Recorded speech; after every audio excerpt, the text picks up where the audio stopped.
So hi there, my name's Hannah. I'm a first year PhD student based in Devon, and I'm looking at, a bit like Susan, although the opposite, I'm looking at de-implementation of NICE guidance in the NHS. And so we're exploring variations in clinical practice, and then we're trying to figure out why these variations exist and if they're related to de-implementation practices. So what is de-implementation, disinvestment? Well, it's this idea of removing health resources from interventions which are considered to be ineffective. So they don't really represent good value for money in the NHS these days.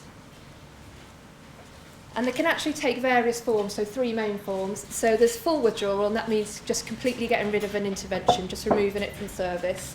There's restriction, where we set a criteria for access to the service, and then we bar all of the patients who don't meet the criteria. So one good example would be bariatric surgery, where patients have to be under a certain BMI to allow them access. And then the third type is substitution, where an intervention or treatment is replaced by one which is proven to be better, so it sort of supersedes the previous intervention. Now, back in 2011, the Audit Commission produced a paper of about 22 interventions which they considered to be of low value and therefore should be removed from care. And they identified several trusts that had started to remove these procedures, and they estimated that national savings of 179 million to 441 million pounds could be achieved if we started to reduce these treatments in the NHS. So, as I said, they produced a list of 22 procedures, and here is some examples of them, which they said that we should stop routinely doing in the NHS. So a couple of examples would be carpal tunnel surgery. So they suggest that we actually give steroid injections instead before we then go to treat the patients with surgery. So there's also interventions where they have a close risk-benefit risk.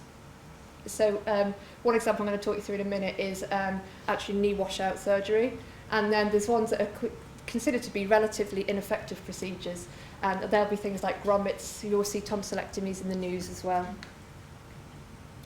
Now, there's actually backlash after this paper was produced because they didn't provide any evidence to support the interventions that they gave. They basically just said that you shouldn't be doing them, so we should stop doing so this has created a postcode lottery now in provision and stark variations in clinical practice, because some people decided to de-implement from the practices, whereas others have continued to do them.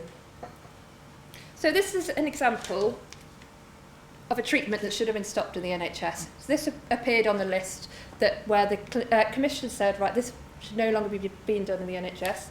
And this is a knee washout procedure.